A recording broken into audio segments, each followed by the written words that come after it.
Good evening, councillors. Please be upstanding for the worship for the Mayor.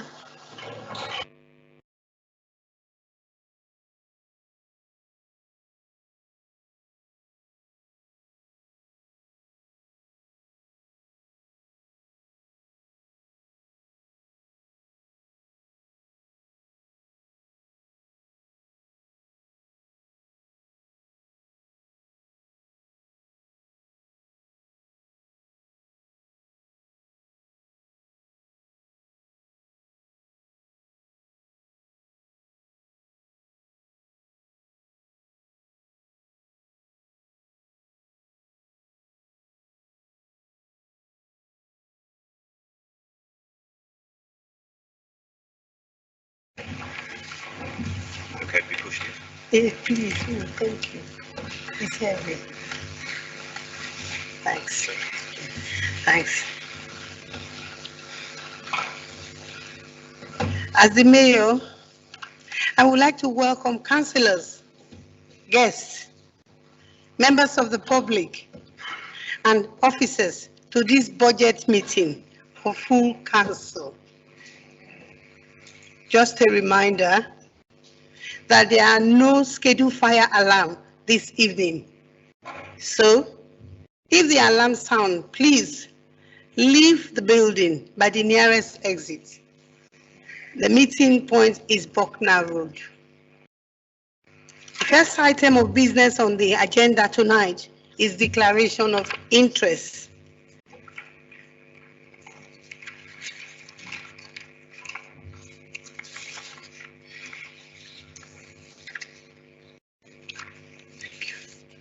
Does any councillor wish to make a declaration of interest of any business before the council tonight?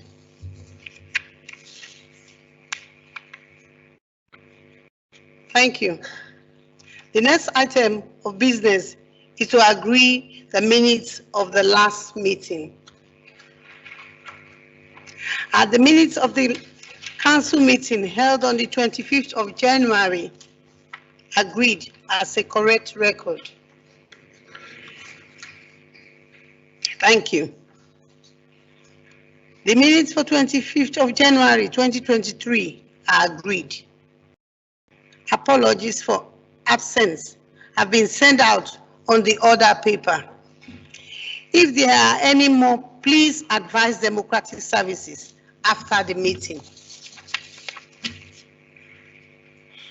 I will now take this opportunity to provide an overview of engagements and events that I have attended as the Mayor. There is not much to report, as it was just a month since the last council meeting. February was less busy than previous months. Most memorable out of the events I attended are two Jack Penchley Award events. I attended one in Lambeth and another one in Westminster. I was so impressed with the presentation of the young students that I had to sing to them inspirational song. They were impressed. They didn't believe mayors can sing. We are now closing up as the London mayors for 2022-2023. This is actually going to be my full council meeting. All the mayors' terms end in May 2023.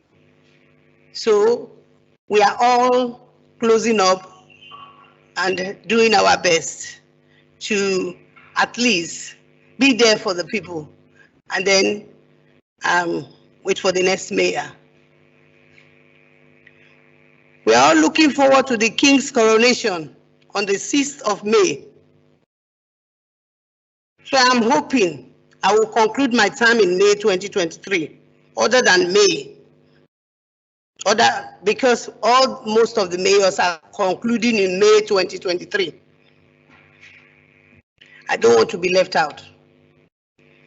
We wrote to a joint letter, the 2022-2023 mayors, to the palace, asking the palace to invite London mayors 2022-2023, as we are all finishing in May, to the coronation, we yet to get a reply from the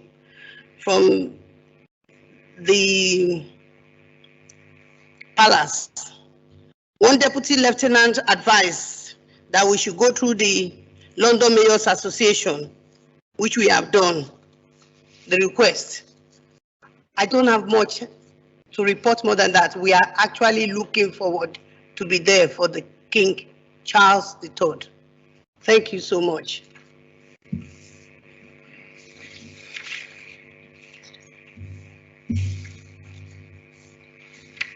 So we now turn to the next item, which is petition and deputations.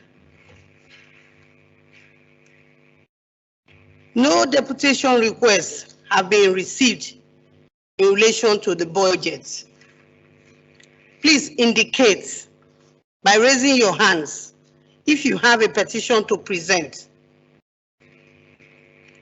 When called on, please just state the number of signatures, the petition title, no lengthy speeches, please. Democratic Services will collect the petition, so please remain seated.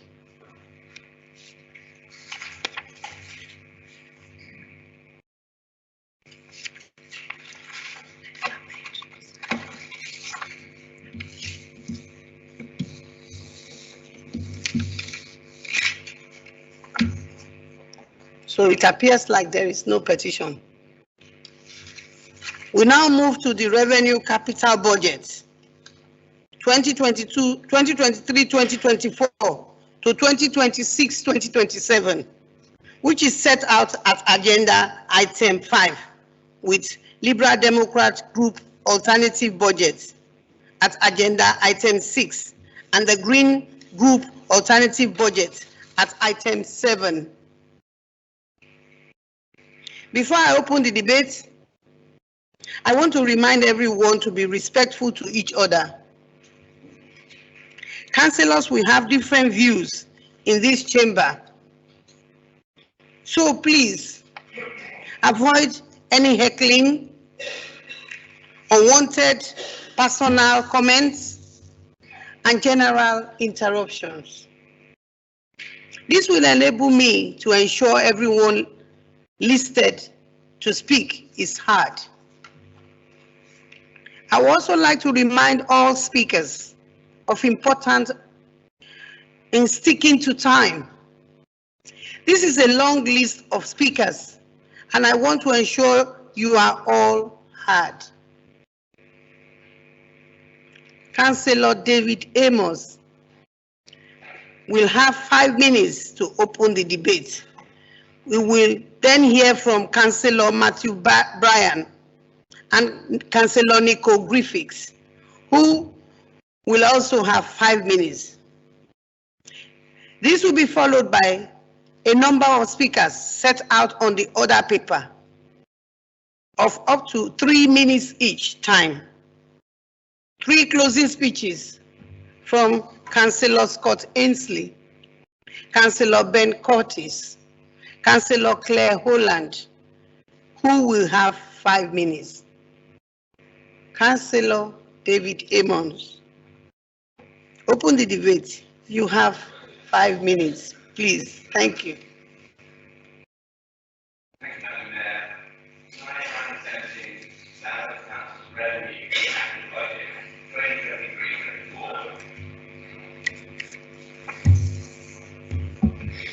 2023-24. Did you get the first bit? And I want to propose that its recommendations be endorsed. I want to start by thanking the finance team of the Council, Cabinet colleagues, officers from right across the Council and fellow councillors for their hard work and involvement in the development of the medium-term financial strategy and the production of this year's budget. We know that our communities face enormous challenges in the year ahead as we deal with the growing cost of living crisis, which has been difficult for people in every corner of Lambeth. After a decade and more of Tory austerity, aided and abetted by the Lib Dems, governments continue to force councils to to pass the burden of funding essential local services onto residents by raising council tax, risking vital services rather than provide sustainable long-term funding.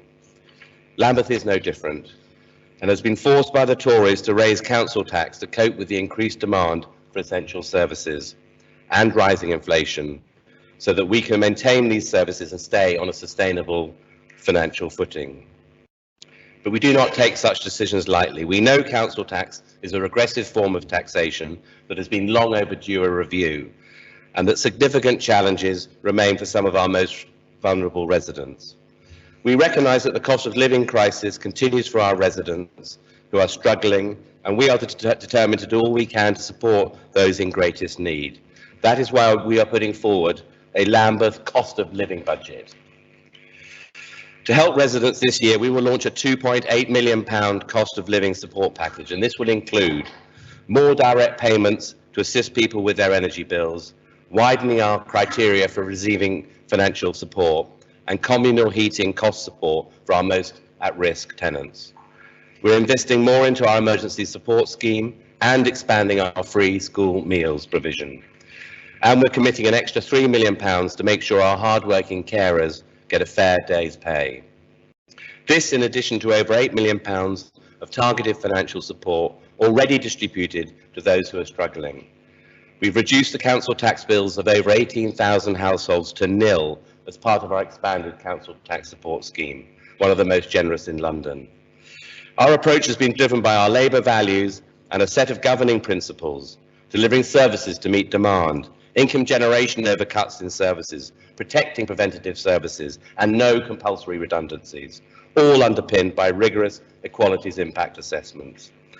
Our prudent financial management means we've been able to deliver on this approach, support our residents throughout the challenging time, and set a balanced budget, all whilst maintaining Lambeth Council's tax rate as one of the lowest in London.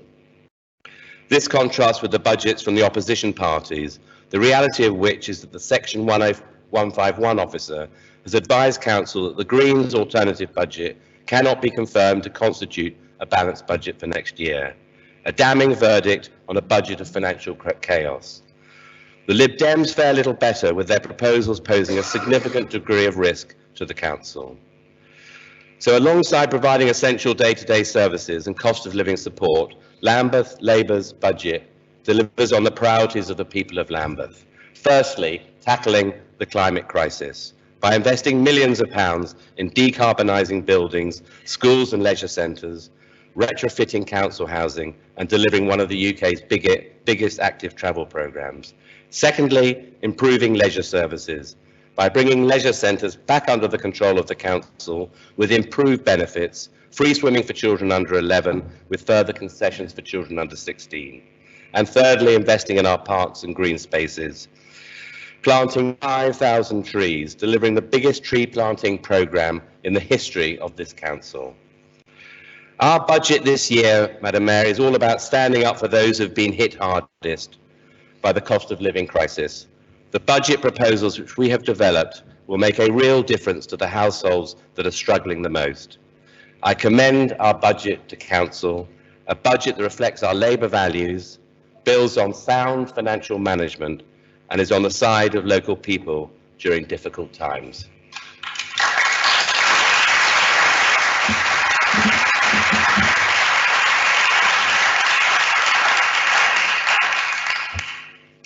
Thank you for setting that example right on time. We now hear from Councillor Matthew Bray. You have 5 minutes. Thank you, Madam Mayor. Thank you. This Budget Council meets at a time when our residents are facing rising energy prices, rampant inflation, and interest rates that have more than doubled in just a year. A situation that's made infinitely worse by the mishandling of our economy by this incompetent Tory government.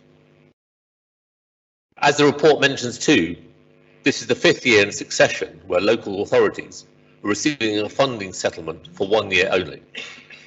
As Councillor Amos has just said, this makes it much more difficult for councils to plan for the long term. However, what would really help in putting local government funding onto a fairer and more sustainable basis would be to get rid of council tax as the basis of local taxation. Liberal Democrats have long called for the replacement of this regressive tax, and I was glad to hear the support from Councillor Amos for that too, and I trust he'll be relaying it to the National Labour Party leadership, that where there may be a change of government, we might see more action than we saw during the 13 years of the previous Labour administration in Westminster. Councillor Amos has also highlighted the areas where the council is investing, and our group certainly welcomes the proposals to increase payments to carers. But what he's failed to mention, and what is not at all clear in the report before council this evening, is that this is being funded by hiking charges to residents, hitting them in the pocket in the middle of this cost of living crisis. Labour's plans will treble the minimum cost of a resident parking permit, while their rollout of controlled parking zones across the borough will see some residents going from paying nothing to forking out £500 a year to park outside their houses. On top of this, leisure charges are due to increase by 15%, and council home residents with communal heating will be hit by an increase in their energy bills of over £2,000. Residents will ask why they are made to bear the brunt of these charges when they have seen so many examples of this council wasting money in recent years. Like the cost of the new town hall, which doubled from £50 million to over £100 million. Like the £2 million spent only last year on bollards in Windrush Square. And most scandalously, the £30 million the council has paid to Homes of Lambeth, who've only started work on 65 affordable homes in the last 5 years. The Liberal Democrat alternative budget outlines additional savings of £1.5 million. This includes £800,000 reduction in spending on its external consultants, a mere 6% of what the council currently spends. We will use this money to help fund a council tax discount for all our residents. The imminent restructure of corporate functions also provides an opportunity to review spending on these teams. As we will see later in the annual pay statement, there has been a 40% increase in the number of Lambeth staff earning over £50,000 in the past year. So it is quite reasonable, I think, to achieve modest savings of £250,000 in this area. This would help to fund our plans to reduce the cost for residents of using Lambeth's leisure services. We also want to bring down the cost of politics. Last year, the administration was criticised for pushing through over £1 million in allowances for Labour councillors. It's a scandal that almost 2/3 of Labour councillors receive a so-called special responsibility allowance. Perhaps they should be renamed not so special responsibility allowances, as they're available to virtually everybody. We propose to save £115,000 by scrapping some of the unnecessary allowances here. Our proposed savings will generate better value for money for Lambeth residents, while raising an additional £1.5 million to help reduce council tax for residents faced with the cost of living crisis, reducing the cost of using our leisure centres, and increasing the funding available for tree maintenance in the borough. You have 30 This seconds. council has an opportunity to deliver a budget this evening that supports decarbonisation, promotes equality, and enhances fairness, while also maintaining financial discipline. I call on my fellow councillors to support this vision for Lambeth by voting for the Liberal Democrat Group's alternative budget. Thank you. Thank you. We now hear from Councillor Nico Griffiths. Councillor Griffiths, you have 5 minutes. Thank you, Madam Mayor. And I'd like to thank all council officers who have worked so hard on the budget process. And I'd also like to acknowledge the work, time and energy that councillor colleagues have put into the creation of budget proposals. We recognise that setting a budget that deserves all Arth residents well, both now and in the future is extremely challenging in the current financial climate, and that government cuts continue to put the council in a near impossible situation, struggling to balance the delivery of critical services and support for residents. The financial precarity is exacerbated by increased costs across many sectors and single-year settlements, in addition to over a decade of austerity, a Conservative and Liberal Democrat agenda that was supported by Labour at the time. The Greens are the only party who have continually stood on an anti-austerity platform. We support much of the Council's approach and all the plans and policies put in place that help mitigate the impact of rising prices for Lambeth residents, in particular the Emergency Support Scheme and financial support for advice centres. We recognise the increased pressure on public health and adult and children's social care, and we hope to see robust plans that ensure financial and other support in place for residents. I know that it's beyond all our comprehension that we have a government that considers child poverty and the use of food banks somehow acceptable. So we welcome the Mayor's free school meals package for primary school children. Given his intervention, will the administration use any money that was allocated to extend the free school meals here in Lambeth, now do so for all preschool and nursery children, and look into the feasibility of introducing universal free school meals to all children next year? We're extremely concerned that the climate emergency isn't mentioned in the budget, and that there's no carbon budget set alongside the finance budget. We are 7 years away from 2030, and there is no pathway to reach net zero carbon emissions by that time. We recognise that economic, racial, gender, social and climate injustices structurally and systemically intersect. Our proposals are driven by the values of equity and justice, with the well-being of each and every resident and visitor to our amazing diverse borough at their heart. A democratic approach and collaborative working will best serve Lambeth in these very challenging times. This year, we have not suggested an alternative budget, and instead we put forward 4 proposals. We hope that the Labour administration considers them seriously, as they are designed to deliver for Lambeth residents in the context of the brutal rise in the cost of living. Our proposals include a citizens' assembly for social housing, tackling empty homes and Lambeth's housing crisis, retrofitting homes, a workplace parking levy and a wider range of emissions-based parking charges. It gives us no comfort whatsoever that the Kerslake report into the failings of the disastrous Homes for Lambeth vindicates what we, residents and community groups, have been saying for years. There is no solace to be had by those who have suffered at the hands of successive administrations who have failed to listen to the voices of residents. Without a housing strategy for several years and millions wasted on Homes for Lambeth, it's time for this administration to truly reset by engaging with social housing residents to find a way forward that's democratic and fair. We therefore propose that a social housing citizens' assembly be held in late spring and participants be drawn from residents in social housing to inform and influence the new housing strategy, with reference to the recommendations of the Climate Emergency Citizens' Assembly in relation to homes and the built environment.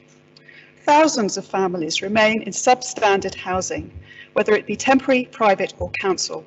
Our proposals hope to bring the shameful chapter of Lambeth's history to a close, taking a resident-led approach to housing and reducing the number of families in temporary accommodation through the urgent refurbishment of the hundreds of council-owned properties currently empty.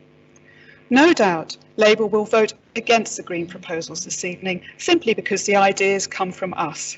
Yet year after year, the Green Group budget has included constructive financial proposals that have been opposed and dismissed by Labour, only then to be subsequently taken up.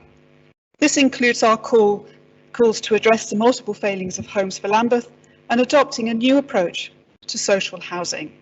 Also bringing Greenwich Ledger back in-house, ending the use of bailiffs for recipients of council tax support and issuing fines for engine idling and expanding the landlord licensing scheme. Just one more line. So we look forward to our proposals this evening being adopted once again further down the line. Thank you, Marianna. Thank you.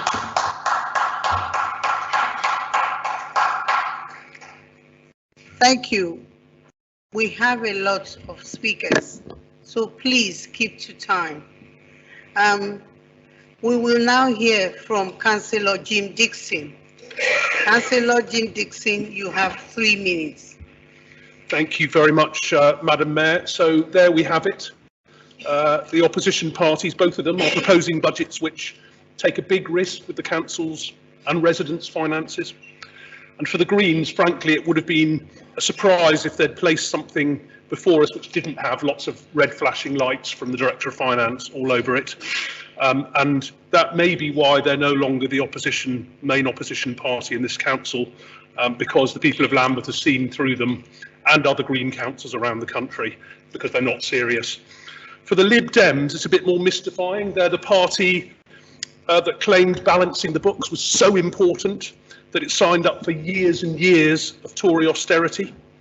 And we now see a budget where the numbers, which the Director of Finance has looked at, present a significant degree of risk, as Councillor Amos has said. To pick a typical example, the Communications and Campaigns budget, which is having a big slice taken off the top of it without really any rationale that I can discover from the description in the papers.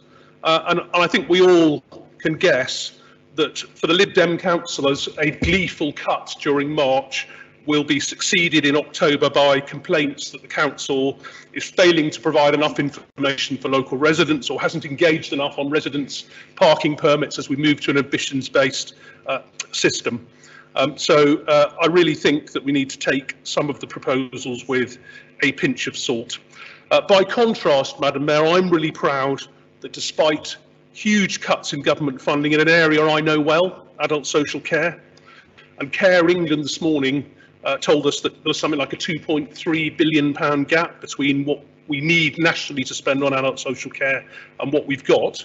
I'm pleased, however, that we've still found the resources to continue to provide, for instance, really great mental health services which are genuinely tackling deep-seated inequalities and outcomes, particularly for African and Caribbean residents, and that we are finding £3 million to invest in ensuring that we can sign up to the full Unison Ethical Care Charter by paying domiciliary care workers for the full London living wage for travel time.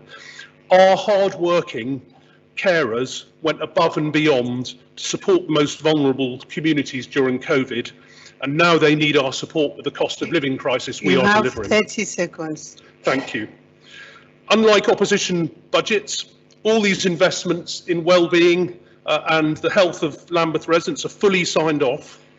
The Green and the Lib Dem councillors need to understand that they can't rely on shortcuts and double counting to fund growth in the budget. There is one piece of expenditure I'm particularly pleased we've been able to maintain, Madam Mayor. If you look at page 133 of the order paper, the budget report tells us that we have a fully funded trading standards service. Your time is up. Those trading standards say that where you are sold dangerous or unsafe products, or the item being offered doesn't perform the task claimed by the seller, that they will take action. Madam Mayor, I'm pleased to say that I will be taking the Green and Lib Dem budget straight to trading standards tomorrow morning.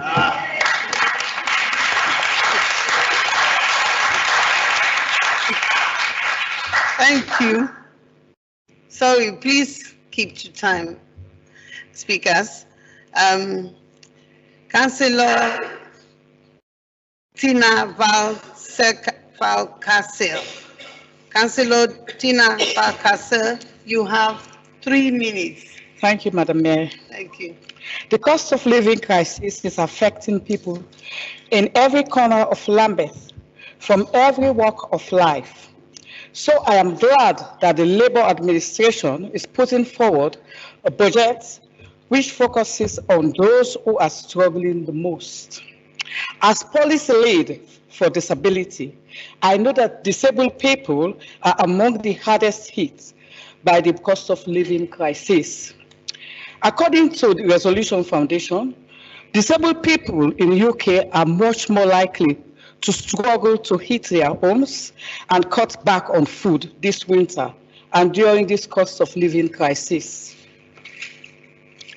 People with disability are far more likely to be the poorer than the rest of the population, with up to a third of adults in the lowest income households having disability, compared with fewer than a tenth of those in the richest homes. Overall, the worst affected households are those on low incomes with higher than average energy bills. For example, they have a large family, and research shows that whilst a third of people have had to cut back on energy usage this winter, this leaves 48% of people with disability. That's why it is so important that Lambeth Labour's cost of living budget for Lambeth will direct an extra 7 million to vital support for those hit hardest by the cost of living crisis, including people with disabilities. This will include a new 2.8 million cost of living support package, helping people with direct payments towards their bills. And importantly, our budget will expand our emergency support scheme to help more people who find themselves in crisis. Throughout the cost of living crisis, this Lambeth Labour administration have protected the frontline services for people relying on and invested in our communities. I am pleased that along with support for those struggling with rising cost of living, this budget set out our ambitions around initiatives such as curbside strategy, which will help people with disabilities in Lambeth to access spaces where they live.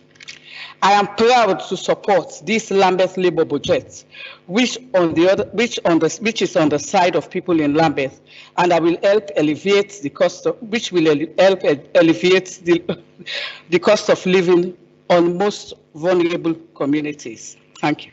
Thank you.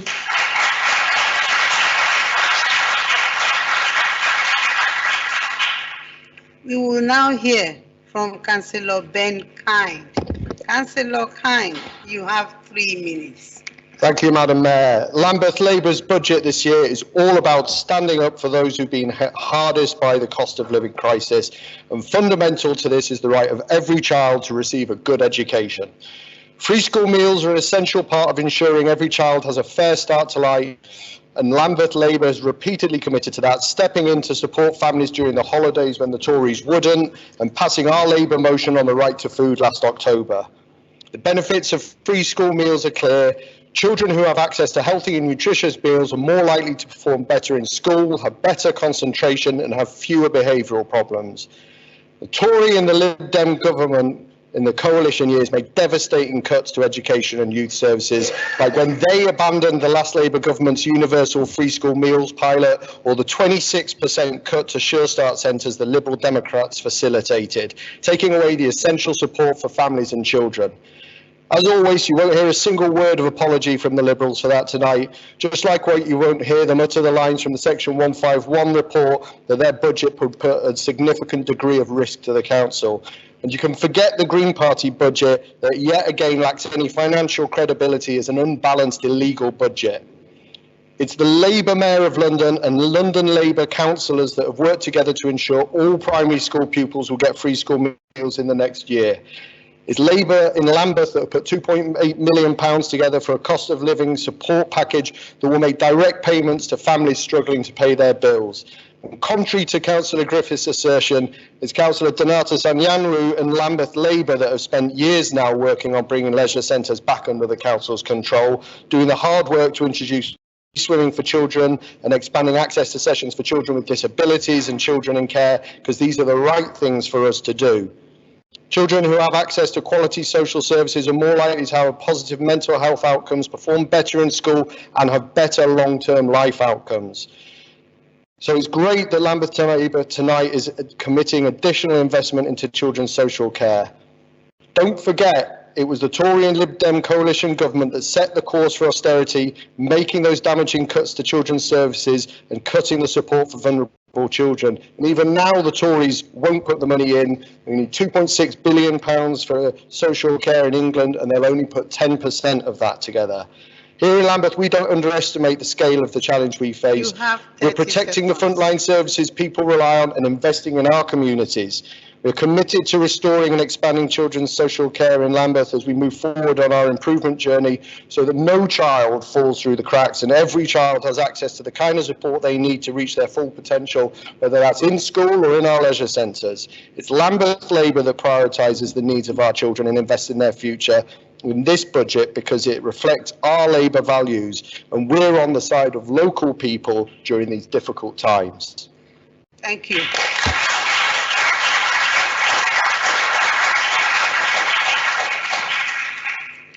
We will now hear from Councillor Rebecca Spencer. Councillor Spencer, you have 3 minutes. Thank you, Madam Mayor.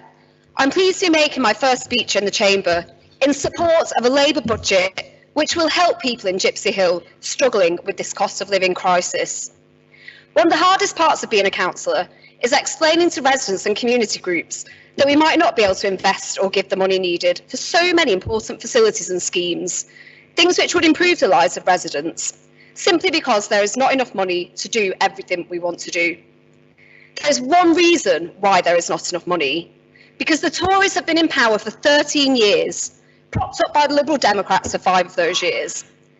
Whilst it's often very unclear what these parties have achieved during this long time in government, one thing they have very successfully done is cut spending on public services to the bone. Austerity is a political choice, and this political choice to impose year after year of cruel spending cuts on councils like Lambeth drives people into poverty, creates poorer health outcomes, and exacerbates inequality. As a Labour council, we know it's our duty to support the most vulnerable members of our community. Spending cuts make this really hard, but we have never once shied away from our duty. Because in one of the richest countries in the world, we still see poverty and hardship in our communities every single day. And over the last year, things have gotten so much worse. The need for support in our communities is sadly higher than ever. But despite the rise in need, local government is still not being funded properly to meet that demand. Despite the financial challenges Lambeth faces, we are able to continue to deliver our frontline services, which so many people rely on. This is what Labour can do when in power. And with this cost of living budget, we'll go even further. Children should not be going hungry. That's why we're expanding our provision of free school meals across the borough. People need support in times of crisis, which is what this is. And that's why we're expanding our emergency support scheme. And our care workers, who work so hard, day in, day out, doing vital work across our borough, deserve a pay rise, so we're giving them one. I'm proud that as a Labour council, we're committed to picking up the pieces where this atrocious Tory government have failed, and we've set a balanced budget geared towards supporting our most vulnerable residents at this time. We are, as a Labour council, allowing people around us in our borough to live a life where their basic humanity is respected, because our government certainly won't. Thank you.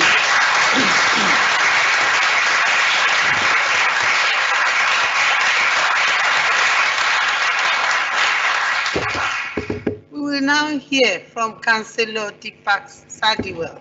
Councillor Sadiwal, you have 3 minutes. Thank you, Madam Mayor, for the opportunity to speak in support of this budget. Madam Mayor, when I was growing up, politics was not discussed around the dinner table. My political journey took off during the disastrous Conservative Liberal Democrat coalition government. Their cruel and savage cuts to services and the misery they inflicted on the most disadvantaged in our borough was incomprehensible to me. Their bedroom tax, their cuts to legal aid, leaving the most vulnerable without essential legal support, placing disabled people on the front line of their austerity cuts. It churned my stomach, and I would stay awake at night thinking that just wasn't fair or right, and indeed it wasn't. Madam Mayor, I mention this because the Tory austerity and economic mismanagement, now in its 30th year, that weighs so heavily on our budget, was born and unleashed during those 5 years of Conservative Liberal Democrat government. Let there be no mistake, the £40 million worth of further savings that the council needs to find has the fingerprints of the Liberal Democrats on it. Madam Mayor, we must remember that the budgets are not just about numbers, they're about choices, they're about our values.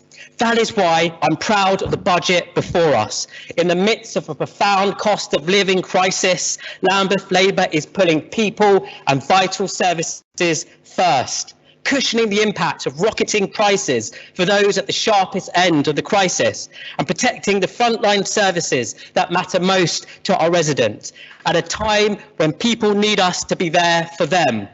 Lambeth Labour is on the side of the people of Lambeth, fighting their corner with 2 hands on the steering wheel.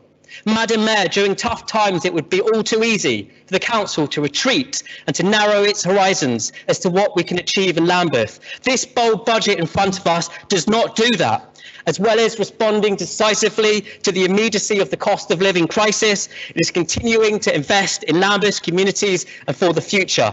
The budget is investing in the restoration and potential of Brockwell Hall in the wall I represent. It is doing right by our hard-working carers with an extra £3 million to make sure they get a Thursday pay, as Councillor Dixon has mentioned, and it is placing rocket boosters under the council's trailblazing curbside strategy with significant investment for sustainable transport and public realm improvements. Those are just 3 examples, Madam Mayor, and we're able to do this while keeping the council's fiscal house in order, thanks to Labour's prudent financial management. In closing, Madam Mayor, this Labour cost of living budget is meeting the challenges of today while seizing the opportunities for a better, fairer future for Lambeth. Because, Madam Mayor, we must do both. Your time and with this is budget, up. we do. Thank you. Thank you. Thank you.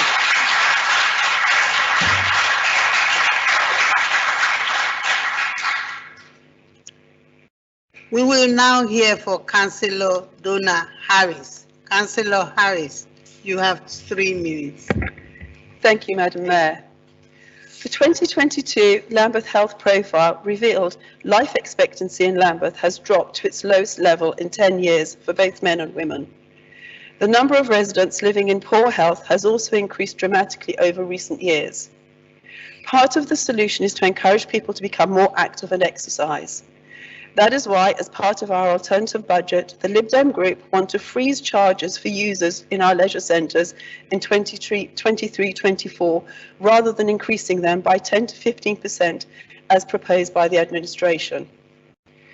We will also offer free leisure centre membership to all 5 to 15-year-olds in the borough.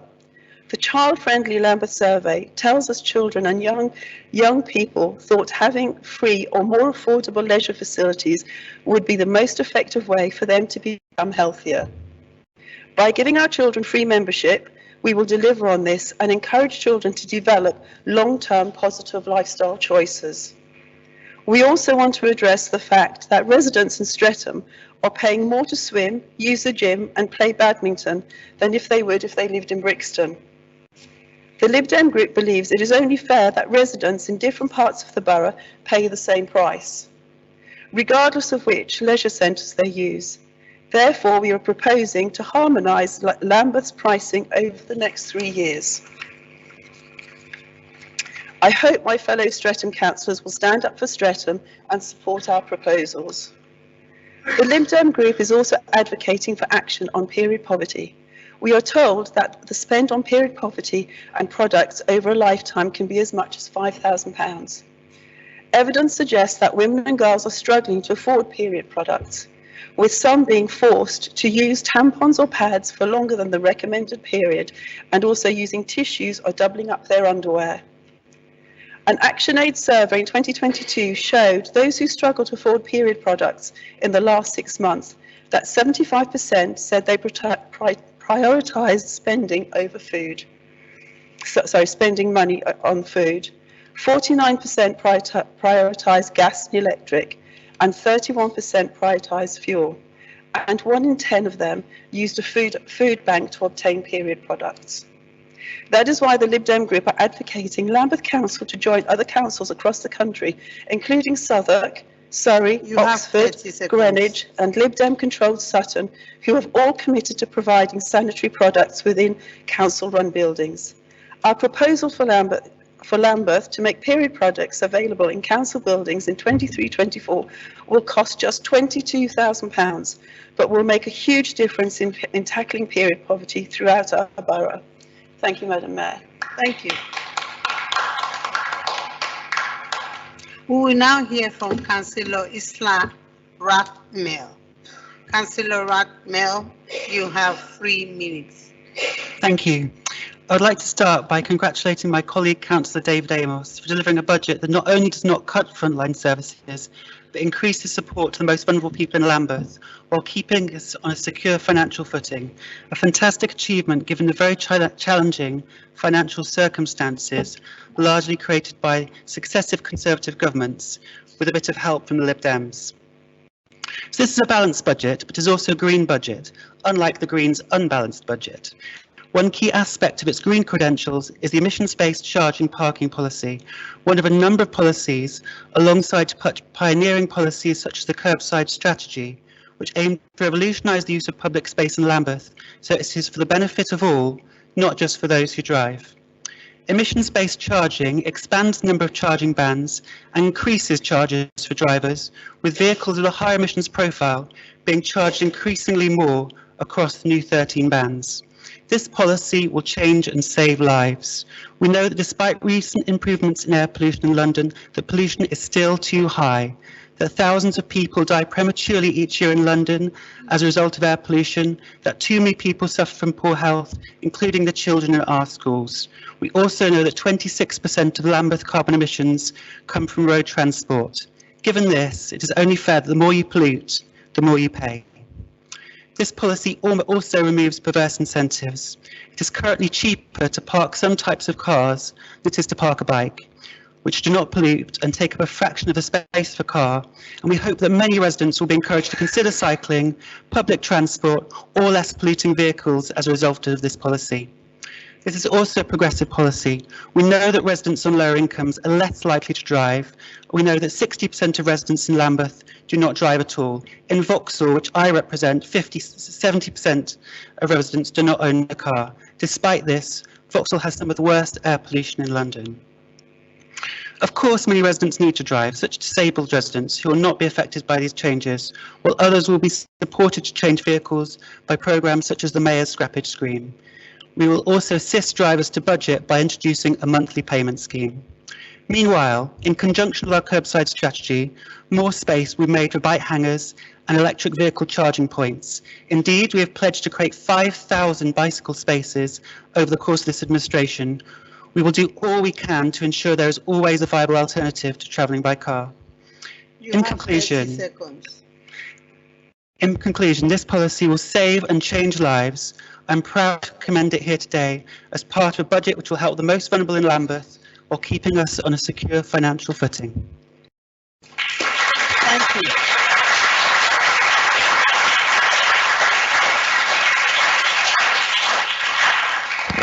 We will now hear from Councillor Ibrahim Douglas. Councillor Douglas, you have 3 minutes. Thank you, Madam Mayor. I rise to support the budget proposals before us. We face unprecedented financial pressures on our borough. Less to spend, increased demand for services, higher prices. We have been through COVID, when yet again the people of Lambeth showed their resilience, their strength. Our carers, home helps, our nurses, our teachers, our drivers, our council staff, our friends and our neighbours pulled together to deliver us from the worst impact of the terrible virus. And what reward did they get in return? A cost of living crisis. Prices for food, fuel and heating are rocketing. Businesses are suffering. Everyone in the borough is feeling the effects of this crisis, especially the most vulnerable, who have to make difficult financial decisions every day. especially the small businesses and traders who have such tight margins, and for whom a sudden shock in rise in gas and electricity bills can prove a disaster. I speak to so many small business and medium business owners in our neighborhoods, and I hear the same story. Customers with less money to spend. Prices spiraling out of control, especially in the catering and hospitality sectors.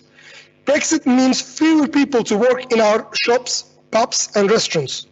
A perfect storm of a stifled demand and more costly goods. In this time of crisis, local communities look to their government for help. And what do they see?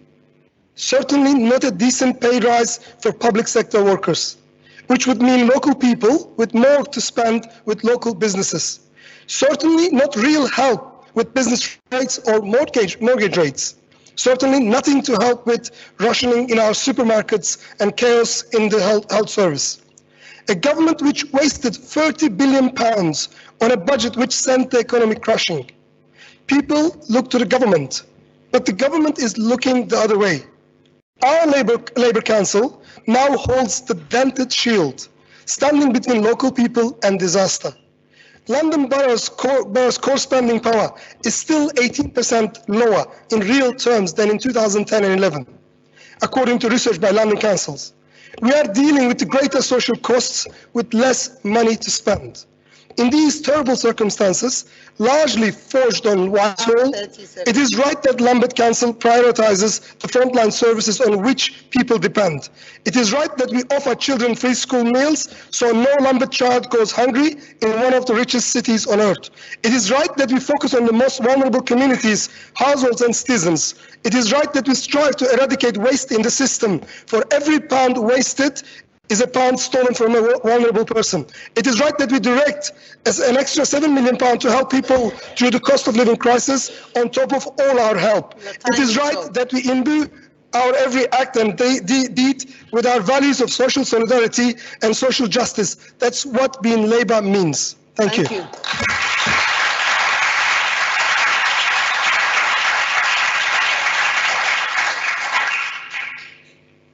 We will now hear from Councillor Marcia Cameron.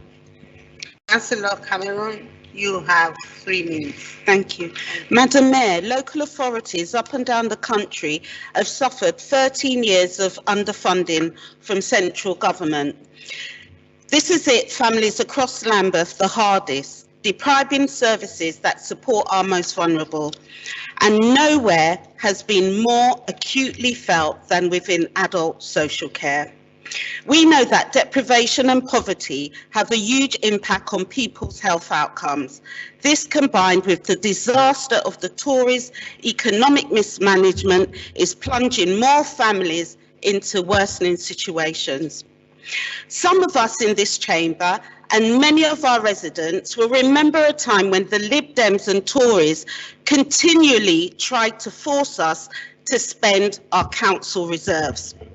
We did not listen to them then, and we will not listen to them now. Their coalition in Lambeth between 2002 and 2006 failed to invest in our council homes. They nearly bankrupt the housing budget and withdrew the borough's application for decent homes grant, depriving our residents and their homes of investment they needed. Lambeth Labour's good financial management and those vital reserves are what saved us, got us through COVID and supported our residents and businesses when they needed it most. The Council's Chief Finance Officer is clear. The opposition's budget will put the Council finances at risk. Frankly, I don't feel it's worth the paper it's written on. And in my mind, their budget does not go far enough to address the inequalities that exist. Neither budgets contain any serious support for our most vulnerable. I suggest that members across the bench go back to the drawing board. However, I don't have any hopes for your budget for next year. Madam Mayor, you can rest assured that this Labour budget protects our most vulnerable and supports our residents and carers. We have worked hard with officers, community groups and the wider Labour group to put together a financial package that streamlines services so that we can make improvements and efficiency savings whilst protecting frontline services. Labour's cost of living budget will put an extra 7 million in the pot to support those who need us. Residents remember when Labour councillors had to pull Lambeth out of the financial disaster that Tory Lib Dem mess left us in, selling off many of our assets. One reason why our voters voted for us was because they know that Labour is safe in Labour's hand. Madam Mayor, we commend the budget to you. And if you've got a bit of time spare, you might want to read this.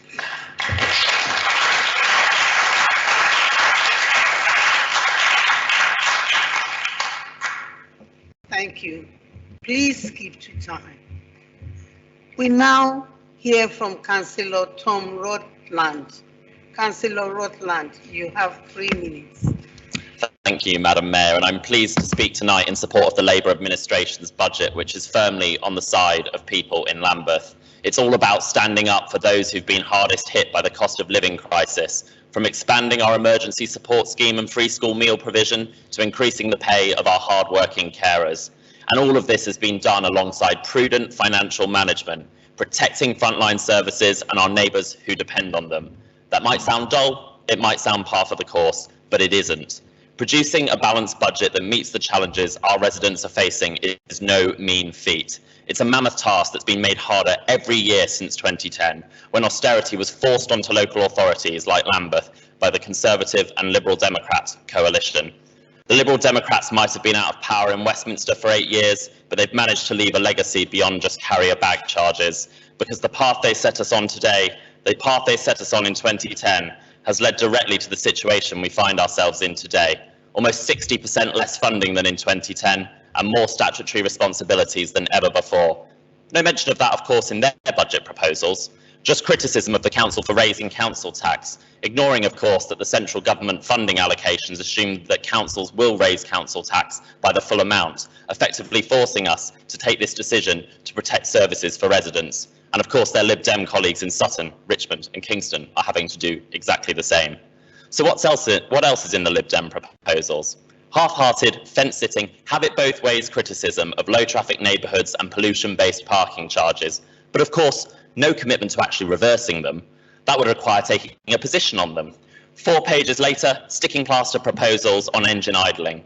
Perhaps a little less hot air from those benches might go some way towards reducing the borough's emissions. Local authorities are expected to do more and more with less money and fewer staff, and Lambeth's workforce is almost half of what it was in 2010.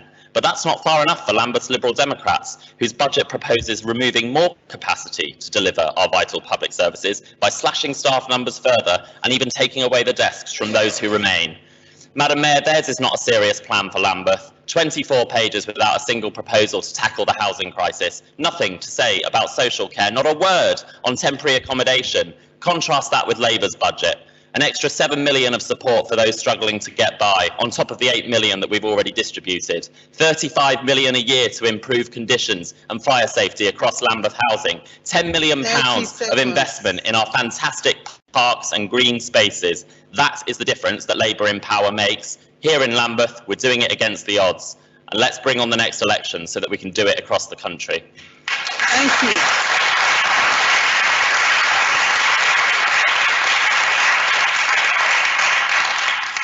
Thank you. Right on time.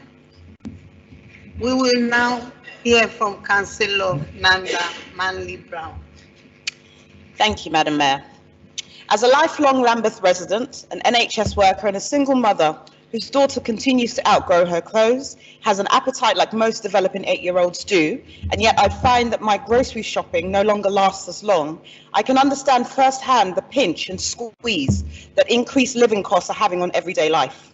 I can wholeheartedly empathise not just with the challenges of our vulnerable residents, some struggling to top up prepayment meters, many of whom with sky-high energy bills and sometimes faced with a choice between food and fuel, but I can also relate to residents whose ends struggle to meet no matter how hard they try. This heartless and incompetent Tory government continues to let everyone down. In comparison to London or the wider UK, sadly, Lambeth has a relatively high proportion of residents living on low incomes and in poverty, with the rising living costs and in particular the major increase in energy and food costs pushing more Lambeth residents into financial crisis and poverty. Back in July, we passed a motion urgently calling on the government to do 4 things. Bring forward solutions, both short-term and long-term, to alleviate the immense pressures households are facing across Lambeth, increase funding to support local independent advice agencies so that it can provide more support to those who need it, continue maximising the support available to those on low incomes, and proactively encourage more collaborative working with voluntary and community sector groups. But despite the sluggish and often non-existent response from central government, we all know that this cost of living crisis is here. It's hurting and it's going to get worse, particularly for those who can least afford it. So what have we been doing about it? As part of our unwavering manifesto commitment to equity and justice for all, we have firmly remained on residents' side, not turning a blind eye nor allowing this crisis to devastate our borough, while the Tories in Westminster continue to stumble from one scandal to the next. Here in Lambeth, we have stood shoulder to shoulder with our residents, community groups and businesses, supporting our residents through this cost of living crisis, working hard to help people in our borough who have been impacted the most. Our approach has been proactive, compassionate and consistent throughout, addressing the immediate impact of the crisis while focusing on tackling poverty and increasing our engagement with our most impacted groups within our community, to embed learning and provide longer-term support, maximising incomes, reducing costs and providing much-needed financial resilience and comprehensive debt management support. Lambeth Labour's £8.1 million worth of targeted financial support has put money back into the pockets of more than 27,000 people across Lambeth in the form of providing direct payments to households struggling with their bills, free school meals in the holiday periods, supporting a network of 50 warm spaces across our borough where residents can receive warmth and holistic support, providing a more enhanced financial support to local independent advice agencies, reducing council tax bills for over 18,000 households, and also ensuring that we expand our council tax support scheme. And we're not stopping there. Politics is about choices, and we have chosen to protect our most vulnerable residents in Lambeth. Lambeth's cost of living budget will direct an extra £7 million and a lifeline for most, and a much needed buffer and safety net for those who need it most. So I'm proud to support and commend this balanced budget wholeheartedly, which reflects our Labour values. Thank you.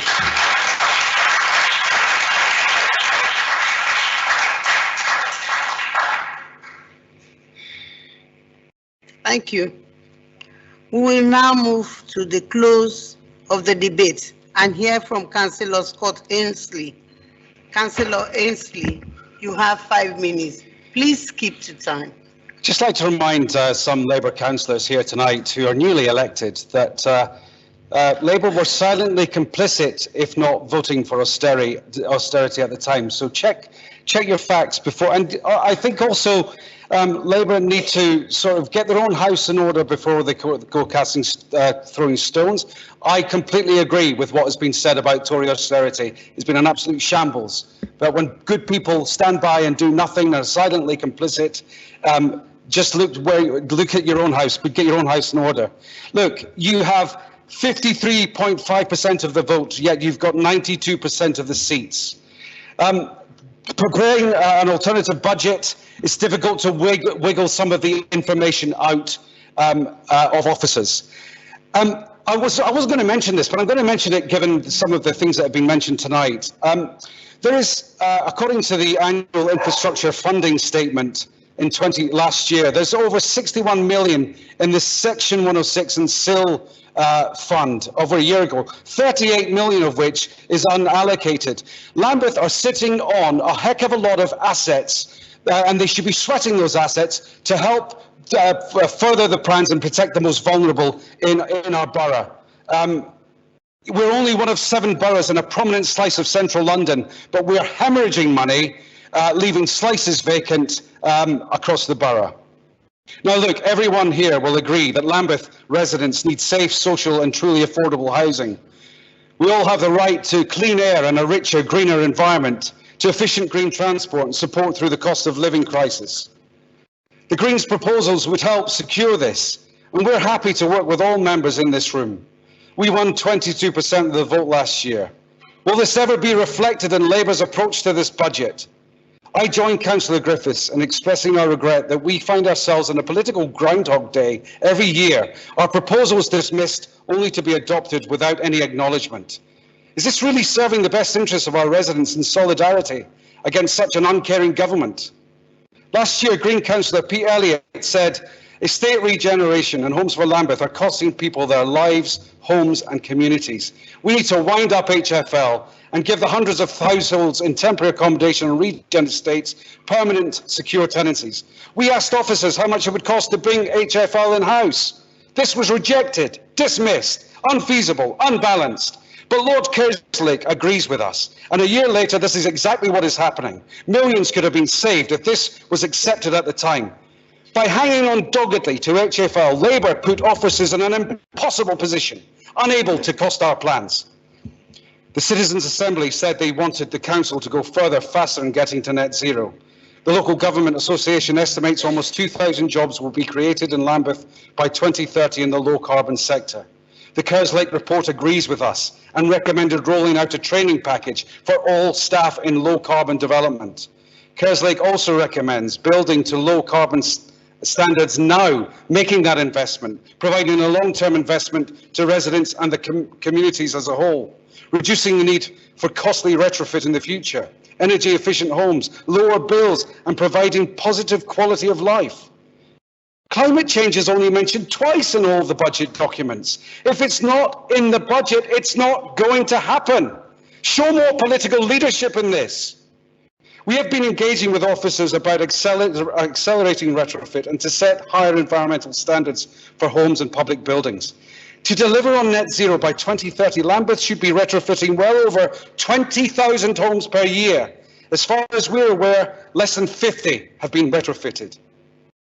One of our proposals was to do a fuller report, a fuller retrofit on 227 tenanted street properties, thinking it makes sense just to interrupt these residents' lives just once, given that they're getting some energy efficient measures fitted already. Rejected. We have unlocked millions of pounds by widening the increases to emissions-based parking charges, so the most polluting vehicles, such as SUVs, pay more. This has allowed us to place climate at the top of Lambeth's budget agenda, reversing Labour's climate punishing proposals to use digital screen advertising to fill in staving gaps in the budget. Digital screens that use enough electricity to power hundreds of households for a year. Do Labour members remember their climate pledges? We're living through a climate and energy crisis. Our proposal of a workplace parking levy has still not been introduced, despite senior Nottingham officers making a direct offer to Lambeth to help get one off the ground.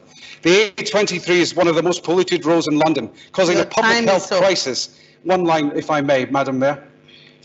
And misery for everyone who lives on it or near it. The Council commissioned a desktop study to estimate the quality of a workplace parking levy in the borough, completed in 2020. It has still not been published. Your time is up. I beg your pardon, most humbly. You can't continue. Sorry. Thank you. Thank you. Councillor Ben Curtis, you have 5 minutes. Thank you very much, Madam Speaker, and I'm sure you'll be glad to see I'm only speaking twice this evening rather than the normal 4 or 5 times. It's clear from Councillor Bryant's speech that there's much work to be done to ensure that taxpayers' money is better spent by this council. We, the Liberal Democrat Group, have identified £1.5 million in efficiency savings and have proposed to use more than half of these savings to help support as many residents as possible with a cost of living crisis by reducing their council tax bill. Residents have seen the neighbouring Labour administration in Wandsworth freeze their council tax, while we plan to increase our council tax by a full 5%. And it's interesting to hear that our budget proposals are not worth the paper it's printed on, as many measures in our budget are proposals passed by Labour councillors across London. Our alternative budget proposes Lambeth follow Labour-controlled Merton Council in offering a 1% council tax discount for residents living in council tax bands A to D. This will help residents living in less expensive homes who do not already qualify for support through council tax discounts and exemptions. It will help save residents £868,000 a year on their council tax bills compared to the current plans. To my Labour colleagues, who I'm sure many of you will vote down the council tax discount, I only ask that you consult your colleagues in Merton and Wandsworth. They seem to be moving in the right direction, while we seize household incomes across the borough. Councillor Harris has spoken about our plans to make Lambeth leisure centres more affordable for residents and to tackle period poverty. And we also want to decarbonise Lambeth by turbocharging the rollout of electric vehicle charging points. According to government figures, Lambeth has just 336 charging points, compared to 1,832 in Westminster, 930 in Wandsworth, and 796 in Southwark. We propose the installation of more than 250 charging points this year, with the aim of reaching 1,000 by 2026. There's also a huge demand for secure cycle parking, with 6,000 people on the waiting list. This administration promised to deliver 5,000 secure cycle storage spaces by 2026, but this does not go far enough to meet current demand. The council needs to be more ambitious, which is why we're calling for 250 more bike hangers to be installed in 23-24, cutting the waiting list by a quarter in 1 year.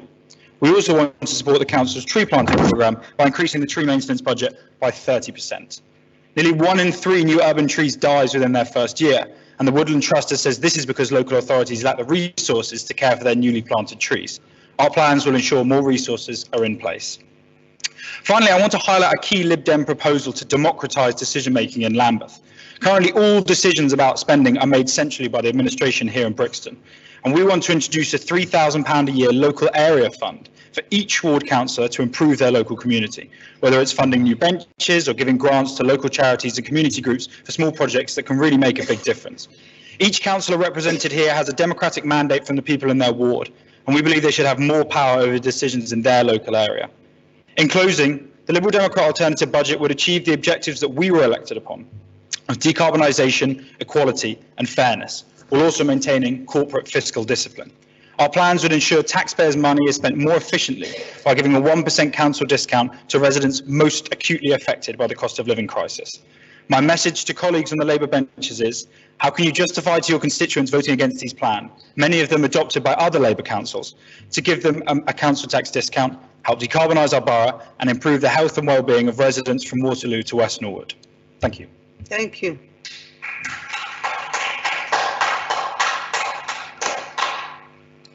We will now hear from Councillor Claire Holland. Councillor Holland, you have 5 minutes. Thank you very much, Madam Mayor. This evening's Labour budget is a budget I am proud of, a budget which stands up for the people of Lambeth. We have heard tonight competing proposals from the Greens and the Lib Dems, competing with each other over whose financial management is worse. The contest is a tough one to call, with both posing significant risks to the council, lacking in credibility, falling short on detail and balance, and perhaps most astonishingly, failing to recognise and understand the needs and priorities of Lambeth residents. In contrast, Lambeth Labour's budget, spoken to excellently by my colleagues this evening, sends a clear message. Labour is on the side of the people of Lambeth. It supports those hardest hit by the Tory cost of living crisis, it delivers on the priorities of Lambeth residents, and it protects vital frontline services. And I want to thank Councillor Amos and Councillor Manley-Browne and our Lambeth officers for their unswerving hard work in bringing forward a budget that gives our residents the helping hand they need. The fact that we are able to put forward a balanced budget is all the more impressive given the £40 million funding gap we face over the next 4 years, a funding gap created by 13 years of Tory Lib Dem austerity. It is our prudent financial management that has allowed us to bring forward this cost of living budget, which protects services and puts money back into the pockets of residents struggling. I'm proud that we are putting forward one of the biggest support packages of any borough, with an extra £7 million going to those who need it most. 2.8 million cost of living support package to help struggling families pay their bills. Expansion of free school meals provision for Lambeth's vulnerable children. Extra funding to expand the emergency support scheme for those in crisis, and increasing the take-home pay for Lambeth's hardworking carers. We know that essential services are relied upon by the most vulnerable in our communities. Through this budget, those services will be protected. And we are proud of the fantastic work to reduce the council tax bills of over 18,000 households to zero as part of our expanded council tax support scheme.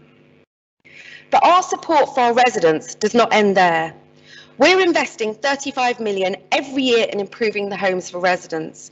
We are proud to have delivered the first new council homes in a generation, to be standing up for private renters, expanding food waste collections, investing a record £10 million in our much-loved award-winning parks, and creating thousands of apprenticeships to give Lambeth's next generation the best start in life.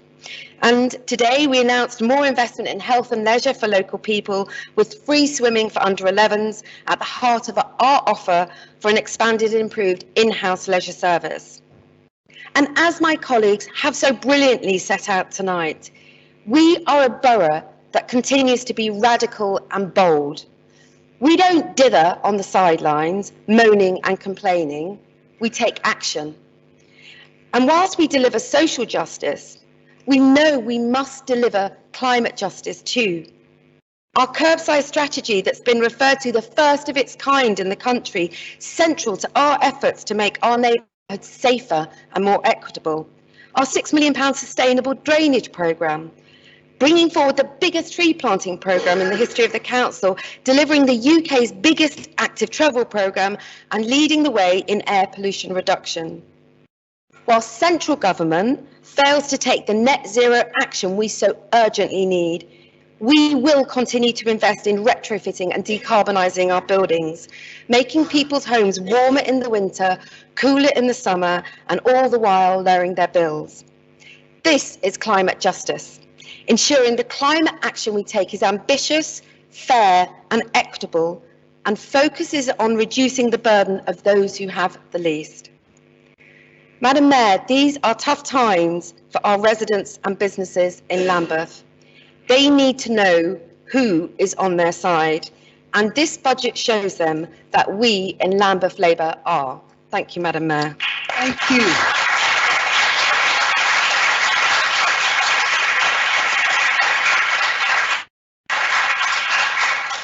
Thank you, speakers. Sorry, I have to be strict on time because it's good to give everybody fair opportunity. We are a borough that believe in equal opportunity, and we actually actualize it. So thank you. We will now vote on this report later in the meeting. We will now turn to the pay policy statement, and we will hear from Councillor Scott Ainsley and Councillor David Amos. Councillor Ainsley, you have 3 minutes. Thank you, Madam Mayor. I am pleased that the gap between the lowest earner and the chief executive is finally reducing. But we are living through a brutal cost of living crisis, and more needs to be done to ensure that the lowest earners are brought closer to the middle. I'm concerned that with the average rents in Lambeth being some of the most expensive in the country, someone on the council payroll is being paid only £24,771 per year. I've been at several picket lines this year, and both I and Councillor Griffiths extend our solidarity to Unison. We're calling for a pay increase of 2% above inflation for council workers. We echo their assessment that local government workers' vital contribution to communities never stops, and yet they are still underpaid, underfunded and overworked. I hope that Unison's pay claim is accepted without any further delay. Now more than ever, pay must be fair, and significant pay packages must correlate to best value and good services for our residents. But Lambeth's high earners aren't even sticking around long enough to deliver more than a couple of Christmas cards.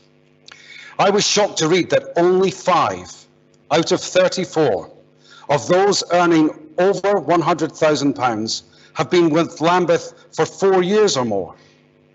5. And one former director was given a £52,000 pay rise to take over Homes for Lambeth. Does this sound like good value to you?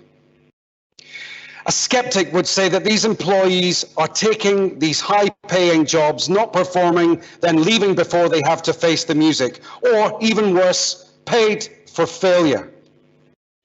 I will repeat what I said last year. There is far too little transparency and accountability around whether or not this large increase in senior staff and consultants is leading to greater value for money for the people of Lambeth. Whether this is genuinely making the lives of Lambeth's lives better, residents better. Now, many of you know I sat on the corporate committee for 4 years, 2018 to 22.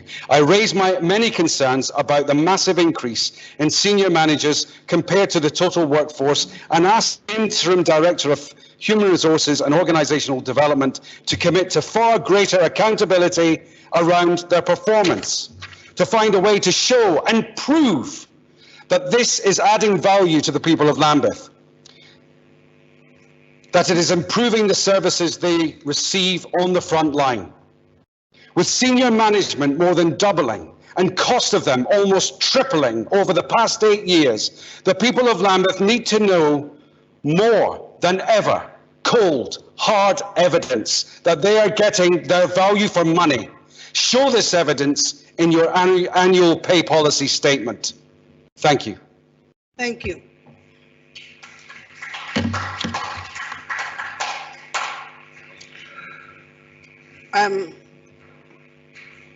We will now hear from Councillor David Amos. Councillor Amos, you have 3 minutes. Press speak. I'm pleased, Madam Mayor, to present this year's pay policy statement for 22, 23, 24 this evening, which has been endorsed by the Corporate Committee. This statement is produced as part of our commitment to transparency and is a statutory requirement in accordance with the 2011 Localism Act. I ask Council this evening to approve the updated statement and to note the appointments made to posts attracting annual reimbursement of more than £100,000. As this statement relates to the workforce, I would like to take this opportunity to pay tribute to all our staff right across the Council and thank them for their hard work, their incredible commitment and their expertise, supporting and providing services to our residents, to local organisations and local businesses. One feature of this statement, as has already been referred to, is the ratio between the lowest earner and the Chief Executive, which is now 8.96 compared to 9.31 last year. This has narrowed over the past 9 years from over 12, meeting this inclusive administration's long-standing commitment to a pay ratio below 10 to 1, one of the best of any large organisation in the country. Now, whilst there has been an increase of those staff earning more than £50,000, most of this is due to the impact of annual incremental pay increases from the pay award. This is in large part thanks to our trade union colleagues fighting for better pay across the entire workforce and supported by Labour councillors. So it's quite right that we have a measure, the one that's been referred to, so that we can compare ourselves with other councils to make sure that we're getting value for money. It is also important to recognise that this threshold was set well over a decade ago. Taking account of inflation since then, it would now be £65,000. For illustrative purposes, should this threshold be used, only 211 staff would be over that level. It is essential that we pay competitive salaries so that we can attract and retain the best staff serving our communities. We as Labour truly value our great workforce. Now, with regard to senior managers who lead a highly complex and diverse organisation, the title of strategic directors will change to signal a cultural change and a shift to working as one council as part of the new way of working. Changes have been made to the pay levels with a reduction at the top end. And I'm pleased that we've made excellent new permanent appointments, reflecting our desire to grow the whole permanent workforce over the coming year. Our work to recognise, reward and develop our staff never ends. And in the face of very challenging financial times, we need to prioritise fair pay, good working conditions and opportunities for all our staff. I want us to pay salaries that attract and keep the best people to serve and reflect our community, as well as making sure we spend every pound fairly and wisely. So in conclusion, Council, I ask you to approve this pay policy statement. Thank you very much.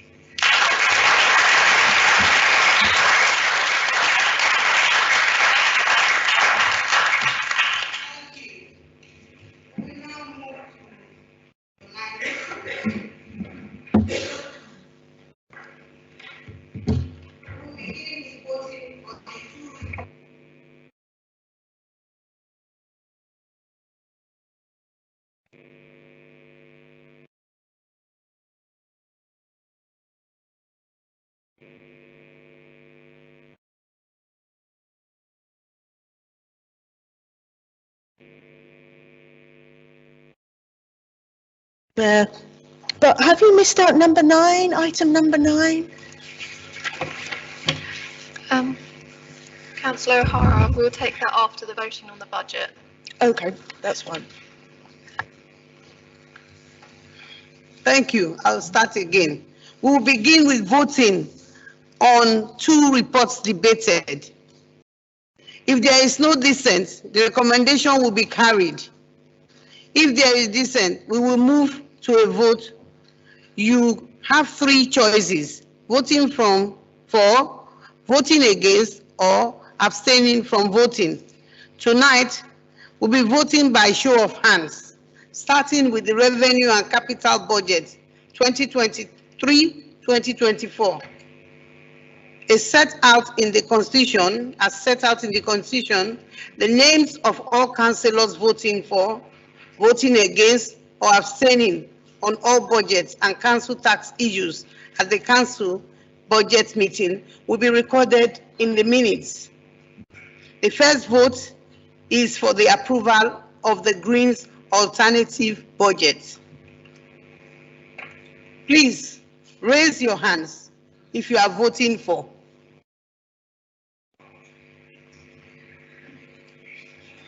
Hands down, please. Please raise your hands if you are voting against.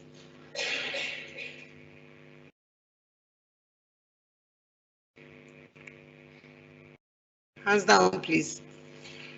Please raise your hands if you are voting, if you are abstaining. Hands down, please. The Green budget is not carried. The second vote is for the approval of the Liberal Democrat alternative budget. Please raise your hands if you are voting for.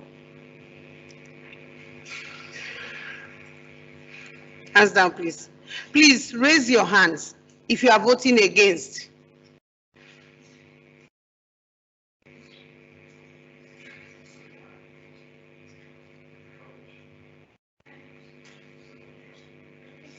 Jim, please raise your hands if you are abstaining. Thank you. The Liberal Democrat alternative budget is not carried. The third vote is for the approval of the original budget as prepared by Labour. Please raise your hands if you are voting for.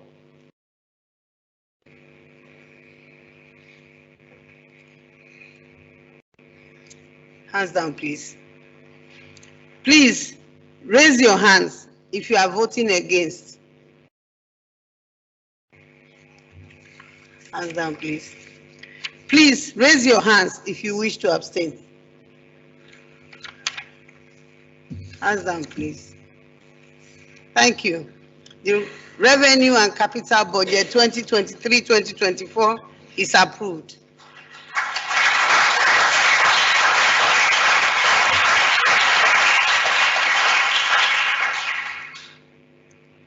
The second report is the pay policy statement. Are the recommendation in the report agreed? Okay. It appears like there are some dissent here. Yes, so please raise your hands if you are voting for.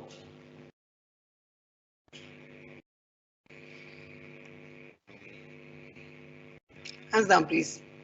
Please raise your hands if you are voting against. Oh. Please raise your hands if you wish to abstain.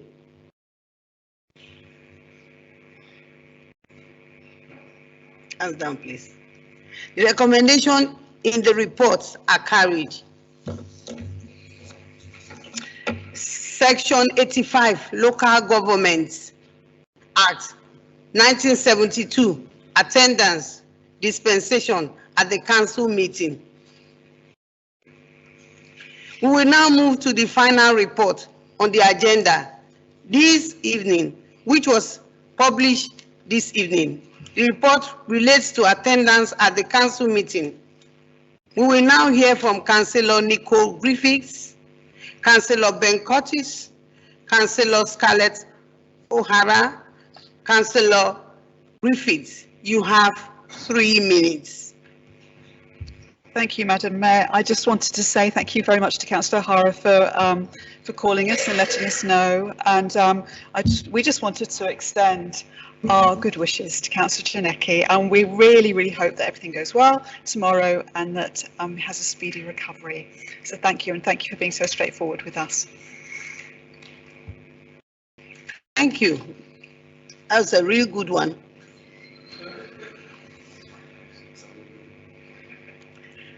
Thank you, Councillor O'Hara. You have 3 minutes. No, Curtis first. Councillor Curtis, you have 3 minutes. Thank you very much, Madam Mayor. I'm going to keep this equally short. Of course, we'll support this, and we wish Councillor Jarnecki well, and looking forward to seeing him back in the chamber soon. Thank you. And Councillor O'Hara, now you have 3 minutes. Thank you, Madam Mayor, and I would like to thank my opposition colleagues across the floor for their support and their positive well wishes on this matter, and I want to reassure residents that the ward is in very safe, excellent hands with ward colleagues, and that they in turn are supported by the wider Labour group, both at the front and on the back benches. Thank you very much. Thank you. We will now vote on this report. Are the recommendation in the report agreed? Is it everybody? Thank you. The recommendations are carried. We will now move to, no, there's no need, it's carried. Thank you. The recommendation in the report are agreed. This concludes the business for this evening, the Budget Council meeting. Thank you for all your attendance and participation tonight. I started my term in May 2022. This will be fair to complete my term in May 2023, like other London mayors, 2022-2023, 12 months, good 12 months. We will need to properly agree on the next full council meeting. Good night.